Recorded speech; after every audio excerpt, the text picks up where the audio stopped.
Dalam penjara, beliau kan dimasukkan di dalam penjara, kasusnya unik kalau ditarik di zaman sekarang. Kasusnya Imam Abu Hanifah masuk penjara kenapa? Tidak mau terima jabatan menjadi hakim. Hakim yang ada di zaman itu disebut Al-Ghadi. Itu gajinya lebih besar daripada presiden di zaman itu. Dikasih penghormatan. Ditawarkan kepada Abu Hanifah, tidak mau. Dikatakan kepadanya, kalau kau tidak mau menjabat, beliau kenapa tidak mau menjabat? Tadi beliau menganggap dirinya belum layak jadi hakim, takut salah hukum, berdosa. Itu sekelas Abu Hanifah. Takut. Apalagi Nabi sudah buat perbandingan al-qadiyani finnar wal qadi fil jannah. Perbandingan hakim dua neraka satu surga. Ditanya, ya Rasulullah, yang dua neraka kenapa? Yang dua masuk neraka daripada hakim. Yang pertama, dia memutuskan hukum tidak adil karena sudah disogok, dibayar. Padahal ini tidak salah, tapi karena dibayar oleh pihak tertentu ini, akhirnya ikut kemauan orang tersebut. Tak diputuskan hukum berdasarkan apa? Ketidakadilan karena sudah dibayar. Maka yang ini masuk neraka, kata Nabi. Hakim yang ini masuk neraka. Terus yang kedua, ya Rasulullah, kan Nabi katakan perbandingan dua masuk neraka hakim. Yang kedua, dia hakim yang jujur, hakim yang baik, terima sogok ditolak, nggak boleh, haram. Tapi menetapkan hukum tidak hati-hati, sehingga orang yang tidak salah karena keteledorannya menjadi bersalah, dia juga masuk neraka.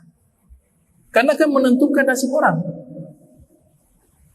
Kata Abu Hanifah, kalau kayak begini mendingan saya tidak mau jadi hakim.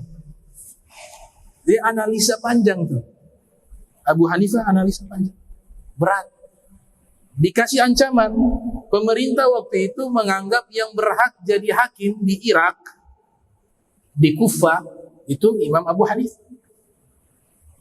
Diancam, kalau kau tidak terima jabatan menjadi hakim, kami masukkan ke dalam penjara.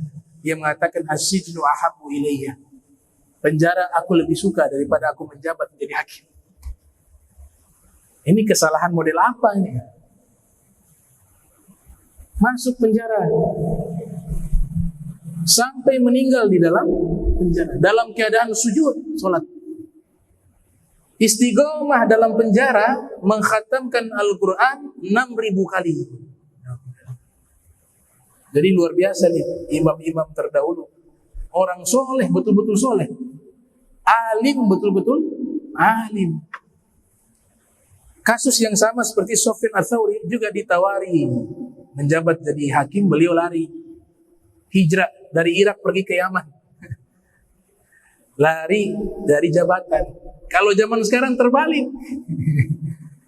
Kalau ada orang masuk penjara gara-gara tidak terima jabatan, zaman sekarang dibilang itu orang gila. Kenapa berbeda? Pemahaman agama mereka itu betul-betul dalam. Mereka punya keyakinan semua yang dilakukan itu ada konsekuensinya, ada tanggung jawabnya. Sayyidina Umar bin Khattab ketika menjabat menjadi khalifah, beliau mengatakan, lau saqatat nakhlatun ala syatil ifrat la khushitu an us'al anha. An us'al anha. Dilantik jadi presiden, jadi khalifah, jadi Amirul Mukminin. Beliau mengatakan, seandainya ada seekor anak kambing terpeleset di jalanan yang rusak di pinggiran sungai Efrat, saya takut saya sebagai pemimpin akan ditanya oleh Allah di yaumil qiyamah. Pada waktu itu beliau menjabat sebagai khalifah, kekuasaan ibu kota di Madinah, tapi kekuasaannya sudah sampai ke Irak. Padahal beliaunya di Madinah, tapi karena menjabat sebagai kepala negara, beliau punya rasa takut yang luar biasa. Beliau mengatakan, kalau anak kambing terpeleset di sungai Efrat, di jalanan pinggiran sungai Efrat, karena jalanan itu rusak, saya takut. Sebab ini ditanya oleh Allah Subhanahu wa taala. Saya yang ditanya. Maka Khalifah Umar ibn Abdul Aziz itu dipaksa jadi khalifah. Gak mau dia, tapi rakyat paksa. Rakyat paksa beliau jadi pemimpin. Tidak mau karena beliau orang alim, orang soleh, tahu tuh. Jadi gubernur saja berat, apalagi jadi kepala negara. Tapi karena sudah dipaksa, akhirnya beliau terima juga. Apa ucapan kalimat yang keluar dari lisan beliau? Inna lillahi wa inna ilaihi raji'un. Bukan alhamdulillah. Kenapa kalimat itu keluar? Ini tanggung jawab begitu besar. Ini seperti memasukkan saya ke dalam kuburan. 2 tahun memimpin. Dari tahun 99 Hijriah sampai 101. Itu dikatakan beliau saking adilnya ketika memimpin. Pernah cuaca sangat dingin. Mau mandi, janabah, bangun ada janabah. Hadas besar, mau ibadah, mau sholat, tengah malam. Mau gunakan air untuk mandi, air dingin.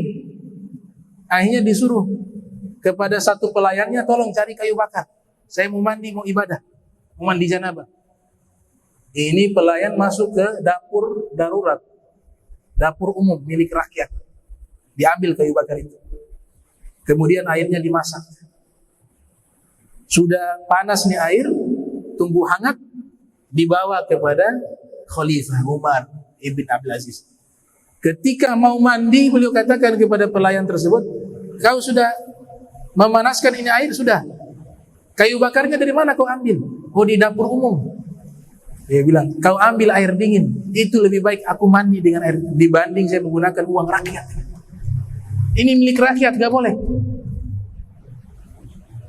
Akhirnya tidak jadi mandi itu.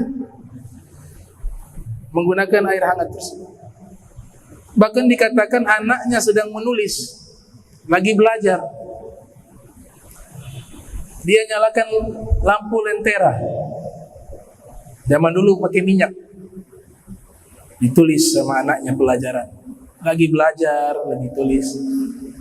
Khalifah masuk ke rumah, lihat anaknya sedang menulis. Dan anaknya ini juga termasuk sebagai pejabat, sebagai anggota kenegaraan. Dia punya kerja di dalam urusan negara. Kata Khalifah kepada anaknya, wahai anakku, ini kau tulis urusan pribadi atau urusan negara? Dia mengatakan, urusan pribadi, wahai ayah, ini sedang tulis-tulis pelajaran. Kalau ini urusan pribadi, padamkan lampu itu. Itu lampu milik negara. Padamkan. Cahaya di mana? Keluar, cari bulan, cahaya bulan, tulis di situ. Tapi kalau kau mau menulis untuk urusan negara, karena engkau juga sebagai pegawai negara, nyalakan lampu itu. Tapi kalau kau menulis untuk pribadi, maka jangan gunakan lampu itu. Ini berlaku juga otodinas tuh. Sama. Saya punya kiai di Jakarta. Saking kuatnya megang hukum, pernah ada satu muridnya ngasih mobil ke beliau. Mobil bagus, mobil mewah. Pak Ustadz, ini mobil saya kasih untuk Pak Ustadz. Saya wakafkan. Akadnya wakaf. Wakaf untuk dakwah saja. Pakai saja lagi. Wakaf untuk dakwah saja. Artinya ke majlis taklim boleh, ke pesantren boleh. Selain itu tidak boleh loh kalau wakaf. Karena wakafnya, saya wakafkan mobil ini hanya untuk dakwah saja. Pesantren boleh, ke pesantren, ke majlis taklim boleh, ceramah juga boleh. Selain daripada itu tidak boleh. Bahasanya sebenarnya seperti itu. Kalau wakaf.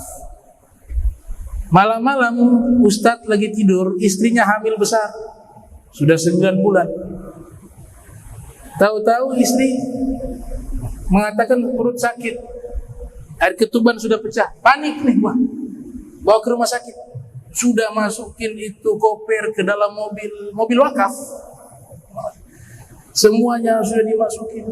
Istrinya sudah digendong bawa masuk. Sudah cari kunci di mana dapat itu kunci. Mau start, astagfirullahaladzim. Ini kan untuk dakwah. Usir lagi istri, keluar. Gak boleh. Padahal darurat. Akhirnya pakai mobil tetangga. Besoknya kiai kasih pulang itu mobil. Ini mobil bikin susah saya, kasih pulang. Mendingan gak usah wakaf, kasih. Kalau kasih saya terima. Kalau wakaf begini repot. Itu kalau pegang hukum begitu. Nah ini putranya Khalifah Umar Ibn Aziz begitu. Itu namanya sifat warok, sifat takut melanggar hukum. Kalau lampu ini kau gunakan untuk pribadi, padamkan. Tapi kalau untuk urusan negara, nyalakan. Itu dikatakan beliau ketika menjabat sebagai khalifah, istrinya dikumpulkan 4 orang tuh. Ada 4 istri kalau tidak salah dikumpulkan. Dia katakan kepada istrinya, wahai istriku, saya sudah menjabat sebagai khalifah. Maka waktu saya kepada kalian akan tidak ada. Jadi saya katakan kepada kalian dari awal, kalau kalian ingin pisah, saya ceraikan saat ini juga. Karena ketika saya sudah menjabat, saya gunakan waktu sepenuhnya untuk mengurus nih rakyat, untuk mengurus ini negara. Kayak begitu.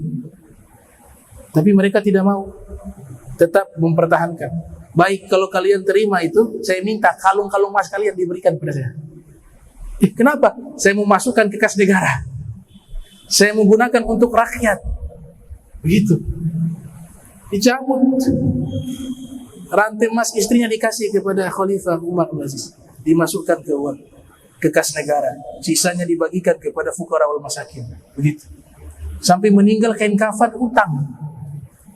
Warisan gak ada. Menjabat sebagai bukan hanya khalifah, sebelumnya gubernur beliau. Sebelumnya gubernur, habis itu jadi khalifah. Meninggal dunia kain kafan, uangnya itu masih ada perdebatan. Mana nih beli kain kafan, uang tidak ada. Ada yang mengusulkan hutang saja dan seterusnya. Warisan anak gak ada, kain kafan saja masih perdebatan itu harta. Bagaimana mau kasih warisan ke anak? Habis. Makanya satu kiai namanya Gus Qayyum di Rembang, Kiai Haji Gus Qayyum. Itu beliau katakan, pejabat yang betul-betul tulus di dalam menjabat, kalau kita berbicara ikut zaman dulu susah. Kenapa? Kalau pejabat yang benar zaman dulu, ketika menjabat, kalau ditarik zaman sekarang, rekeningnya berkurang. Nah, itu pejabat yang benar tuh. Ketika menjabat jadi pejabat, kekayaan itu justru berkurang. Tapi kalau ketika sebelum menjabat rekeningnya sedikit, tahu-tahu menjabat rekeningnya jadi banyak di bank, wah ini pejabat yang masuk kriteria ini, tidak masuk dia. Kata beliau begitu. Nah, termasuk mobil dinas sama itu. Mobil dinas itu semuanya mirip wakaf dah. Hanya buat kerja. Buat kerja.